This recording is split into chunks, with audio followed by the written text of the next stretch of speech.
Hey, welcome back to our podcast, your go-to source for all things real estate and lifestyle in the heart of Fort Worth, Texas. I'm Jackson Christian Berry. And I'm Jean Kristen Berry. And together, we're here to guide you through the vibrant world of Fort Worth and surrounding suburb living. We believe in creating a community where everyone feels at home. And that's why we're committed to bringing you honest, expert advice in a fun and friendly way. From the bustling streets of downtown to the serene suburbs, we've got the scoop on what makes each area unique. Each week, we'll dive into the latest market trends, offer tips for both buyers and sellers, and share insider knowledge to help you make informed decisions. So whether you're a first-time home buyer, a seasoned investor, or just curious about some of the Fort Worth charming neighborhoods, you're in the right place. Let's jump into today's episode. All right, welcome back and welcome home, Fort Worth. Nice. So I'm Jean Kristen Berry, and this is Jackson Kristen Berry, and we're here today to talk to you about the home buying process. So we're going to talk to you about 10 steps today to get you through the process of buying a property. Is that right? Sounds great to me. Is that what we're doing? Let's do it. Okay, that's what we're doing. Cool. Here we go. So we're kind of doing a faux buyer consultation. If you were somebody who had told us that you were considering buying a home, this is what this would look like. We would sit down with you and we'd walk you through, make sure that you know what to expect, whether you have bought a house before or not. We're going to say, hey, probably been a while since you have bought a house, if you're somebody selling a home to then buy a new house. Or maybe a first-time home buyer and you've never bought a house. And so we're going to make sure you got a really good understanding of what it looks like to do that. And so we're going to walk you through all of that today, talk you through some nuances. Mainly what I care the most about sharing with people is fees to expect. Right. I really want you to know, I really want people to know how much money to expect to spend on the transaction itself. We're not talking loans. We're not talking closing costs. We're talking about what's going to happen along the way that you need to have money ready to go out of your pocket. That's the thing that stresses most of our buyers out, is just knowing, do I have enough money to do this? Yep. So make sure we get you some answers for that today. But let's just, as an overview of the home buying process, there's kind of 10 steps. And really, I think there's 4 big ones in here that we'll pull out more. Yeah, the biggies. If you're looking at the very base level, 10 steps. First off, you're going to get partner with a realtor, somebody like us that is going to walk you through it and educate you on what buying a home looks like. You're going to go get pre-approved, and that's because it's going to give us your spending budget, right? Right. What you can afford each month. Yep. And then what you can qualify for as far as the price. Right. So if you can't afford a $550K home, we don't need to go look at $550K homes. We need to go look at $500K, unless there's some reason we could get a deal, and that's obviously part of that, but that tends to be not as frequent. Obtain pre-approval. We're going to get your home under contract. So it's kind of it's both touring homes and getting your home under contract. So that's kind of step 3. Step 4 is going to be this thing we call earnest money and option fee. We're going to deposit those checks. We'll talk to you about that. That's kind of one of the first fees you'll encounter. Yep. And number 5 is getting the home inspected. Yep. So we're going to recommend to you our people, the inspectors that they ought to be using. We've got some people that are great at that. Yeah, amazing. And then we also will help you walk through the repairs and negotiate those at step number 6. There's a lot to that. And a lot of people get really concerned about, what am I supposed to ask for? How much will the seller give me? Yep. And we've got a whole episode dedicated to negotiation tactics that we employ. So if you really want to learn more about negotiations, if it's not out yet, it'll be out in the next week or 2. If it's not out yet, so check back on any of our channels. We've got a lot of negotiation tactics we can use. Number 7 is we're going to talk to you about homeowners insurance. So when you buy a property, you're going to insure it. And then you also may want a home warranty. So we'll have information about that. Mm-hmm. Then you're going to get the property appraised. If you're using a loan, if you're a cash buyer, you won't have to worry about that. And then you are going to, your loan's going to get approved. Out of underwriting. Out of underwriting into approval. And then you've got your closing, signing, and funding. So if that's 10 steps, if we had to consolidate that to 4, and what I think people remember, if you ask somebody, what do you remember about buying a home? They would probably say getting under contract, really finding the home, getting it under contract, the option period negotiations and the appraisal negotiations, and obviously closing, of course, after that. And really what's cool about that, all of those have kind of associations with part of the loan process. The loan process really goes through pre-approval, underwriting, loan approval, and then funding, right? So there's kind of on the loan side, there's steps happening. On the transaction side, there's stuff happening. So when you get under contract, there's a lot of things going on behind the scenes. Yes. that are happening to move the loan along and to also get you to closing. So, and we just did this interview with one of our vendors that we love, Travis, and he did a great job articulating like the importance of just like that back end support. Right. And my gosh, like that for us, I almost like said an amen on that moment, because it was just like, if the detail work has to be so right and all of this kind of stuff. And so whether it's us or whoever, just make sure you've got somebody on your side who's really solid at details, or has a team like we do that's dedicated to those details. Yeah, there's some timelines that you have to stick with. Yep. And if you're not on those timelines, it could cause some problems. Yes. So just jumping into each step as we go play by play, right? So you're attending something like this. It's a home buying seminar or something that a realtor's coaching you through. That's kind of step one. So we're kind of doing that right now. So I'm going to skip over that step and jump to step two, which is pre-approval, right? We mentioned it already. Pre-approval is going to be your shopping budget. Your lender's going to say, hey, you are pre-approved up to $450K, whatever the number is, right? We can loan you up to this amount based on how much you want to spend a month. And then what that's going to let us do is two things. Like I said, shopping budget, but it's also going to let us know what kind of loan you're using. Right. And that's really important, because some homes do not accept every single loan type. And so really the main ones we work with, FHA, conventional kind of a catch-all. Almost everybody accepts conventional unless it's in really, really bad shape. And they'll just do it cash.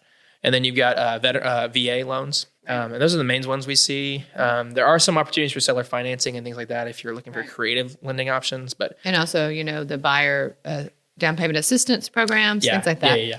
So, but mostly it'll be FHA, VA, and conventional. So we want to make sure if you're wanting to shop for homes, but you only have an FHA loan, nothing wrong with that. Great, 3.5% down. A lot of assistant programs that roll into that as well. If you are that person getting that FHA loan, some homes will not accept a FHA loan, or the FHA won't approve the loans for some types of properties. Really, what it is. Yeah, and it's mainly due to condition. Yes, exactly. That's the only reason. It's just like that. Maybe it's got holes in the sheetrock. Maybe there's no flooring in the house. Yeah, things like that. And so we want to make sure that you aren't looking at properties that won't accept your type of loan, because you're just wasting your time, and we don't want to do that. So. And then what's nice about the pre-approval, right? Some people, you shouldn't do this. Some people will wait until they find their dream home to go then get pre-approved. Here's the deal. You probably just lost out on that home, because it's going to take you a day or two, depending on the lender, to get pre-approved. And that house that you like so much may have just accepted an offer in that time period. So we want you to be really ready to go and ready to jump when you find something that you love. And so we want you to pre-approve before we even start looking at houses. Right. And don't worry about it hitting your credit or something weird like that. People get worried about all that. Yep. It's a soft pull is what they call it. So it doesn't do much to your credit. And then also your pre-approval letter is good for about 90 days. So you've got it for a while. Most people are able to find a house within 30 to 90 days right now. Yep. Yeah. And I mean, if you're somebody that's shopping in a market that's very, very competitive, I would advise you to at least have the conversation with your lender if you can go ahead and get underwritten. It's just a strategy that it takes you a little more work on the front end, but it's a strategy that really does make you look like a better buyer when the seller receives your offer. Yeah. So if you're competing, go ahead and get underwritten if you can, if the lender will go for it. It's just going to be a good thing. Yeah, and all that really requires is just, you're going to turn in all of the documents that the lender asks for. You're going to give bank statements and tax statements and things like that. So you go ahead and get them all that. And then the lender's going to take all that information and take it through underwriting, and then you're approved. Yeah. Yeah. And so we've got a whole episode with one of our preferred lenders, Jefferson Aldridge, that's already out on our YouTube channel and our podcast and all these platforms. So I recommend you go listen to that, because that's really going to be somebody who is in the trenches every day talking about specific lender stuff. Highly recommend that. However, really any lender that you go with, I really do recommend you listen to that episode. There's just some really good details in there that he says that you need to hear. So do that. But any lender you work with needs to be able to probably do at least a 30-day close. Yeah. That's what we see in this market is the most frequent time frame. If they can do earlier, great. That's a better. That gives us some competitive advantage, but at least 30 days. Yeah, because most sellers, they want to close in 30 days. Yeah. If you start going 45 days or 60 days, you might lose your deal. Yeah. And then just somebody who's really good at communication. Somebody who's over communicating with you so that really the biggest thing I think on the loan side is everything you need that you're responsible for sending to that lender. Yeah. So that they're real clear with you. I need this documentation, and you as the buyer know that you need to send that documentation, because that's where we see the biggest hiccups is that there's, either the lender that we've not used before that's new to us is just waiting in the background until like 3 days before closing to get some documents from you. And it's like, dude, like that just doesn't work. You can't be doing that. Right. This is kind of as we're talking about financing, the other thing to mention is that there's some do's, and there's some don'ts. There are. And the don'ts, I'm going to focus more on that because the do's are like, obviously, you want to make payments on time. You want to be a good. Pay your bills. If you have any debts, make sure you're paying those because if you stop paying those, that will reflect poorly on your credit and affect what you're pre-approved for. On the don'ts, which is more important because we just really want you to remember, don't do these things. Don't do this. Don't be this person. It's going to really mess you up and just like cause you problems that just wait. Don't quit or change your job. Wait until you close on that house and then quit or change your job. The next day you can do it. You can do it. You go for it. Like that. What's that loans covered? Don't make any large purchases or credit inquiries, right? So don't don't go to the furniture company and get them to pull your credit to see if you can qualify for that. Because that's going to freak out your debt to income and all that kind of stuff. Yeah. Don't apply for credit. Don't change bank accounts. Don't deposit or withdraw large cash amounts. Now, we most frequently see this with first-time home buyers getting gift funds from parents or family or whatever. Make sure that you talk to your lender before you accept those funds. There's a way to do it. Yeah, there's a way to do it. And so they'll talk you through how to do that. Don't co-sign for anybody. Don't send payments late or incur late fees. And then, like I said, talk to your lender about gift funds. So yeah. Talk to your lender. Just run it through your lender. Stay in communication with your lender. Yeah. We don't want you to miss out on closing on your house because of something like that. Yeah. All right. Then the next one is getting it under contract. Yeah, which is twofold, right? Because that's finding the home. So that's a whole part of that. And then it's actually writing up the contract in a way that's going to get accepted. Right. Okay. Right. So how do you usually help people do those two things? So finding a home's first, of course. And so now we know what kind of loan you have. So we know it's going to be FHA or VA or conventional. And so then we're going to set up searches. We're going to talk about what your needs and your wants are, what the deal breakers are, what you have to have, and what you absolutely can get away with. Yeah. And what would be nice for you to have. So we're going to differentiate that. Yeah, we were at a listing consultation just last week, and I think we had a great question that I really thought was good. It was just, hey, talk to me about the Zillow thing. Like, I'm looking at houses on Zillow. Should I do that? Is there a different way to do that? And I thought the response was great, which was just Zillow, like, so that like behind the curtain, right? Zillow has made comments about like wanting to remove realtors from the game. Sure. And so no realtor like loves Zillow because as a company, it feels like they're out to get us, right? But just as a consumer, it makes sense for you to use Zillow. It's a great app. It's a great app. It's a great platform. It's a lot of value for you. It gives you access to what we spend, so much money getting certified to be able to use, which is the MLS, right?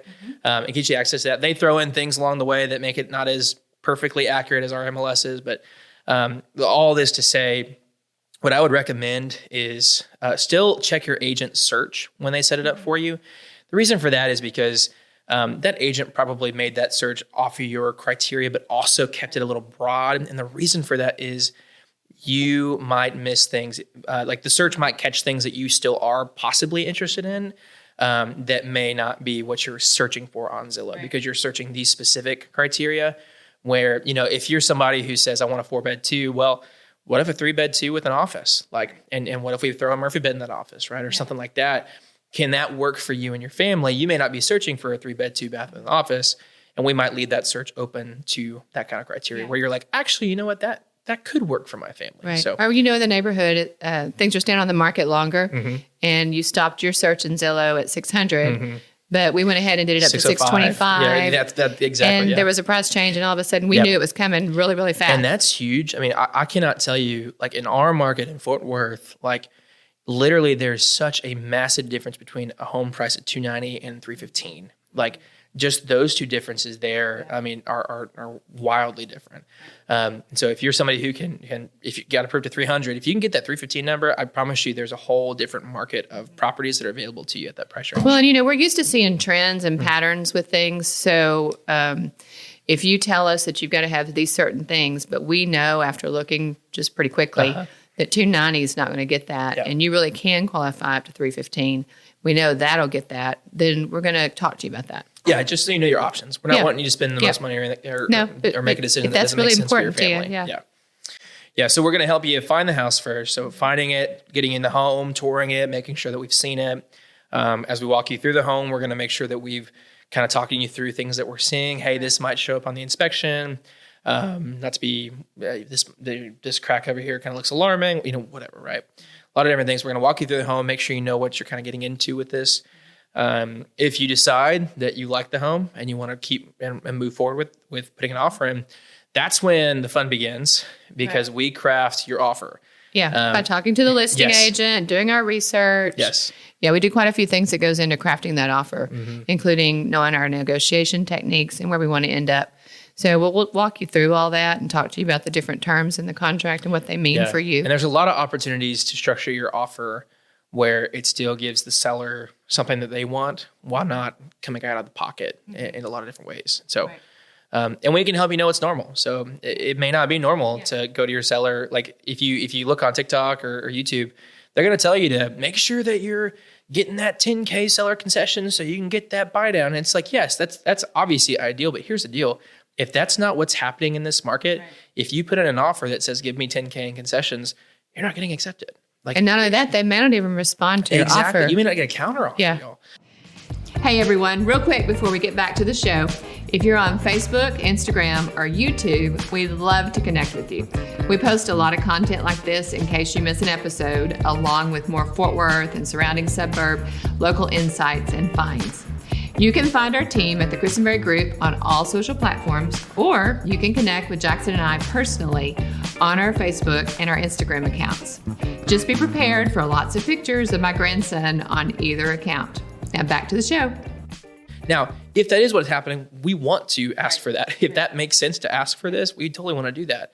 But we're going to help you know, hey, that's not really standard right now, or hey, that is standard right now. Like if you aren't thinking about asking for concessions and it's standard right now to ask for concessions, we're going to say, hey, we probably want to at least ask for. Yeah, we're going to say stuff like it's only been on the market for 24 hours, or we're going to say it's been on the market for 80 days. Yeah. Let's try it. Yeah. Yeah, we got a lot more wiggle room when it's 80 days for sure. All right, so we've written your offer. We've gotten you in it. We hopefully, where we have heard back from the listing agent, you are under contract. You've got under contract. The timeline, the ticking time clock begins, y'all. Start. This is where, like, I have had so many buyers get so overwhelmed from this moment right here because they're just like, cool, I accepted an offer. Now I'm chilling. It's like, nope, you've got stuff to do. Like, you are in game mode. And so first thing, the biggest timeline that you have that you are under is within 3 days, you need to get your option fee and your earnest money into the title company. Now, let's talk to people about what that is. Option fee, earnest money. So option fee is an amount of money, and it varies. It's anywhere from $250 to $1,000. It's completely negotiable. It's totally negotiable. Yeah. And it's the money that you pay for the right to be able to opt out of a contract for a certain number of days. So that's all negotiated.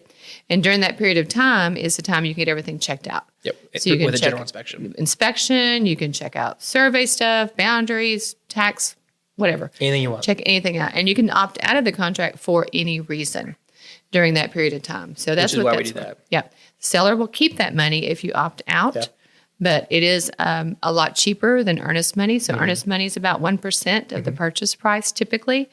And at that amount of earnest money, you want to get that back if you opt out of the contract. Yeah. So this protects your earnest money too. Yep. So that's your first charge. So keep that in mind. Option fee, you could estimate, if you want to, there are strategic ways we can write your offer where we can do $1,000 or $2,000, but on average, it's between $250 to $500 for that option fee. And then on average, again, 1% of your purchase price. So if you're shopping in that $450 range, you're looking at about $4,500 for that option, or for the earnest money, excuse me. Yeah, So, and we do have a very strict time frame on getting that over to the title company. Yeah. And earnest money, just so you know, it's good faith money. That's the other thing. And so basically, it just validates the contract. It is the contribution from the buyer to that validates the contract. It makes it Put some skin in the game. Skin in the game, because the seller's giving up their property as their skin in the game. The buyer's got to give something for it to be a valid contract. So we are under contract. We have just done the option fee and earnest money. What else? Then we are into inspections. So we're going to do a general inspection, right? So during the option fee, Mom mentioned this already, or during the option period, excuse me. General inspection, we've got some great inspectors that we love that are just so dang helpful in seeing things that are just you would never see. It's looking behind the walls. They don't actually open the walls right, but it's that, how is this house on a very functional level work for us. Yeah, I mean, they can find things like humidity in a wall from an instrument that they have. So they're and they can find heat that's radiating. Is the AC heating correctly? Is the AC cooling correctly? Are the appliances working correctly? Are the windows, are their seals broken? I mean, the reports are just so extensive, which is just amazing. And then what's going to happen? So once we get that general inspection, first off, we're going to help you understand the inspection because you're going to see It'll be 40 pages long or so.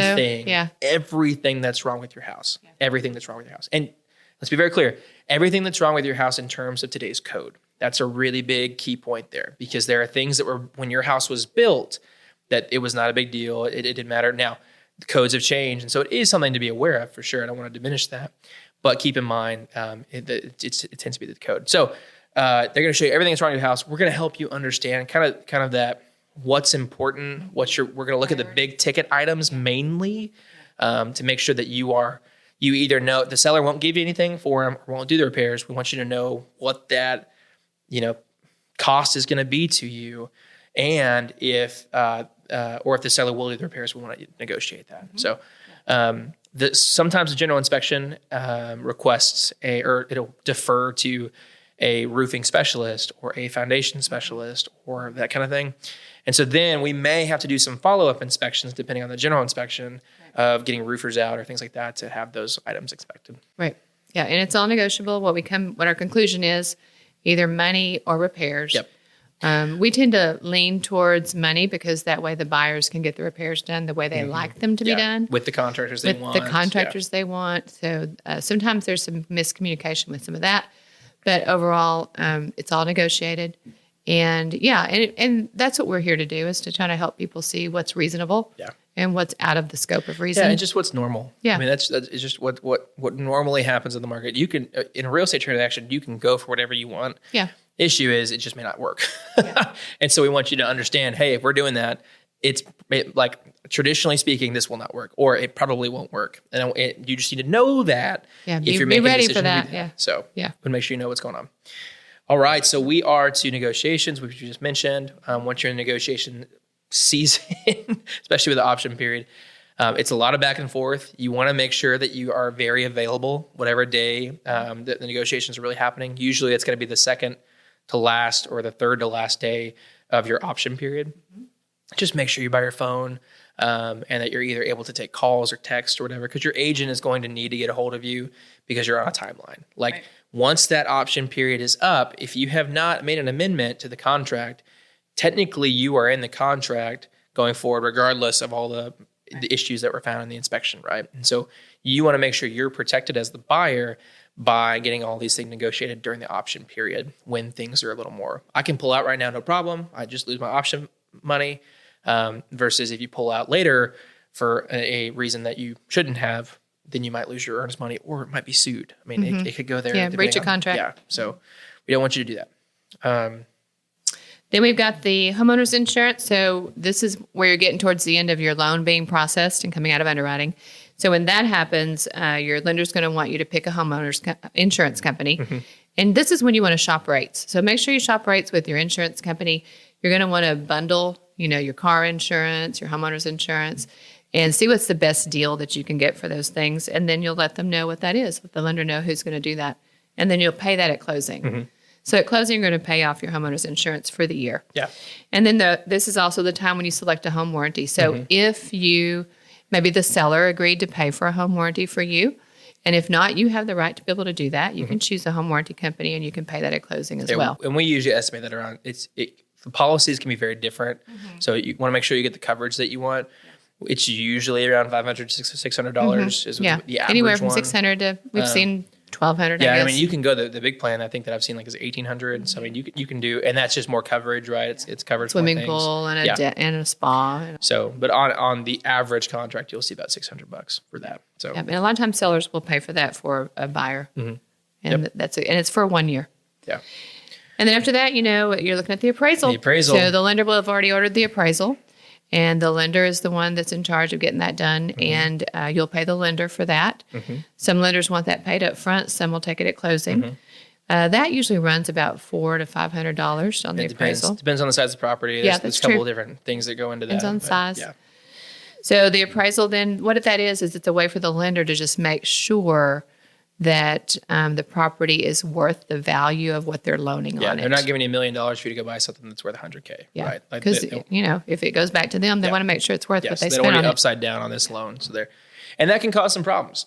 And so that can cause some problems. So this is a big point. Like I mentioned, this is like that third point that you really feel in this process. Or maybe the fourth point, I forget which one it was. It's a stress point. It's a stress point because it can be, right? Sometimes it's not. Sometimes it's just this average, no problem. Like if the appraisal meets value. So for example, let's just give you a scenario so you can kind of make sense of this. $400K home, you're offered for that. We have the appraisal done, and it comes out 3 different scenarios, right? It comes in at value, meaning that it comes in at $400K. So that means you're good, no worries. We're just trucking on to closing, and you're good to go. If it comes in above, guess what? Good news for you. You have day one equity. Means that you bought a house for less than it's worth. And that's a good thing because you could sell it. You wouldn't do this actually. Don't do this. But you could theoretically sell it and make money day one because you bought something for less than what's worth, right? Or, and this is the scenario that needs negotiations and requires a little bit of struggle or can require some struggle. And that is if it comes in below. So just for example, if we're under contract for a home that's $400K and where's my words going? The appraisal, there's the word. The appraisal comes back at $390K, right? There is $10K currently missing in that deal. Okay, so there's $10K missing in the deal between $400 and $390. So technically 4 things can happen at that point. Either the seller can cover the difference and bring the price down, so we renegotiate offer price to $390. You can cover the difference and just come out of pocket $10K and give an extra $10K cash at closing to cover that difference. Or you guys can meet in the middle. And so it can be $5K from you, $5K from you, $6K, $4K, whatever, how you want to split it. And then the fourth option is that you just walk because you guys can't come to an agreement. And so you as the buyer, you walk and you say, hey, I'm not covering that difference. I can't do this without my loan. And so that's what happens. And so the appraisal can be a moment of negotiation. The goal is that it's not. And what we do on the front end so you can prepare for the appraisal moment, we're going to run a lot of comps on your house. We aren't appraisers. And we can't control appraisers. Sure do wish we could and really wish that there was some sync up between what appraisers learn in their comps and real estate agents because we will run comps. We will tell you the market value of the home that we believe to be the market value of the home. But the appraiser really comes in with a different eye, looks at it very, very differently. And so they will take the market value into account, but they're also going to do some really detailed adjustments and stuff that aren't always what we believe to be the case. And so we're going to tell you what we think it appraises for. Obviously, we aren't appraisers, and we'll tell you we're not appraisers when we tell you that because we are not appraisers. Appraisers do get to do what they want to do. And so anyways, we're going to try to do everything we can to help you be prepared for what that appraisal is going to come in at. So that if you put in an offer for something that I believe is worth $400K, but you put in a $450 offer, I'm going to tell you that. I'm going to say, hey, you're probably going about $50K over asking here. And so you may be liable. Not liable is too strong a word. You may have to come out of pocket $50K to actually make this deal work at that price. Yeah. We'll tell you the odds of that. Up front, you're about 9% certain going to need to come out of the pocket $50K. Yeah, if you're doing something like that. And some people can do that. Yeah. That's okay with them. That was the market. That was buyers in 21 and 22. Right. There's a thing called the appraisal waiver. You can say, I don't care what the appraisal comes in at. I'm covering all the difference. You can do appraisal guarantee. So down to $10K of a difference, I'm covering it. And that was all of what 21 and 22 was. Right. It was people just saying, hey, I'm going to pay you more money on top because there's just not a lot of homes and interest rates are crazy. And so there's a lot of buyers out here and all that kind of stuff. Yeah. And we usually do an appraisal package for our appraisers. Yep. And that way we can, just help them see what we saw and help them understand how we priced and why we priced the property the way we did. Yep. And make sure that they understand maybe some of the nuances of the neighborhood or nuances of that particular build. Yeah. Of that property, which is the only thing we can do. I mean, we will do everything we can to help the appraisal go smoothly, both from running comps on the front end to also doing stuff like that. But again, the appraiser has the final say, and we can argue the appraisal. We can appeal it. And sometimes they will do it, but a lot of times they don't. So Just depends. So anyways, once your appraisal has come back, your loan is usually ready for approval. So your lender will give us a notification, loan is approval. We are headed to closing, which is great news. Lender puts all those documents over at the title company. We make sure that the settlement sheet, which is the sheet that shows what the buyer owes and what the seller owes, make sure that all those numbers are correct. And schedule the closing. And then you wire your money or bring a cashier's check to the closing table for the amount that your lender tells you. Yep. And then we sign. Buyers sign a very thick. Yes, they do. If you have a loan, then you're going to have a real thick stack of papers. Sellers sign just a very few papers. And and then there we are. And you close. And then we'll be with you, at least our team, not every agent does this, but we'll be with you post-transaction to make sure that everything goes smoothly. If you need anything, call us. We've got your back, and we'll be there to make sure that you know your home warranty numbers and all this kind of stuff. So, but that's really a real estate transaction for a buyer in our area and kind of how that works and what we typically see. My biggest advice that I could give a buyer right now would be really just make sure you're educated on what this looks like. And the reason for that is just because it's going to help you feel more in control as things come up and less anxiety. Because this really does not have to be an anxiety-producing thing if you know what's coming and if you know what's happening. So, and if you find the right seller and find the right deal and all that kind of stuff, which is what we want to help you with. Absolutely. The other thing is that we're going to really make sure that we deliver to you just an experience that's, if you work with us, you just can't imagine something being better. That's right. Really.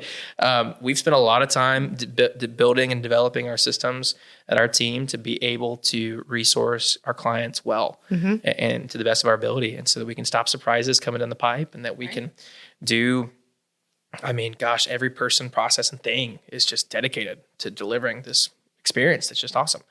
And I think that, we always tell people it's real estate and it's people. And so sometimes there can be challenges. And can be a little messy sometimes. But at least at our team, we're going to be really focused on delivering to you that 5-star kind of experience and making sure you have the solutions that you need anytime something comes up to get through it. And so that's what we're after at TCG and what we do. So know that we are here to help any way we can. Buying is not something to be stressed out about. It's something that we do. We help people buy houses. It's exciting. Every day. And we love doing it. So let us know if we can help you, even if it's just answering questions. Again, we love this. We do this podcast because we love teaching. We love educating. We love helping people not feel panicky about real estate. Yeah. Feel like you had a good experience and you got the house that you wanted and you're making dreams come true in it. Yeah. And having family or having, events or all the things that come with owning a home, which is so fun. So, well, I think that's all I got. Got anything else for us? That is our walkthrough of our buyers and how we work with buyers and what you can expect. Yep, totally. Well, we sure do appreciate y'all joining every single week, and we'll catch you again next week. How do they find us? Oh yeah, well they'll find us on. Well, we got a whole thing. We got a whole thing. Don't you worry about that. All right, sounds good. We're professionals here. They'll find out very Thank shortly. Goodness. Y'all have a great week. We'll catch you back next week. See you soon. Hey, thank you so much for watching the podcast today. If this has been valuable for you at all, we sure could use your help getting the word out to more people. If you're listening on Apple Podcasts or Spotify, go ahead and give us a follow and consider taking just maybe 2 minutes to leave us a review. Both do wonders for our show with the algorithm, and on both platforms, all you gotta do, head over to our show page. On Spotify, hit 3 dots and select rate. And on Apple, all you gotta do is just scroll down to the show and say leave a review. So just click that. If you're seeing this on Facebook or Instagram, a like or comment puts all the good vibes out in the algorithm for us. And on YouTube, make sure you smash that like button, subscribe, and hit the notification bell so you can be notified whenever we post a new episode. Join us again next week for more Fort Worth housing news and updates. Until then, y'all have a great week.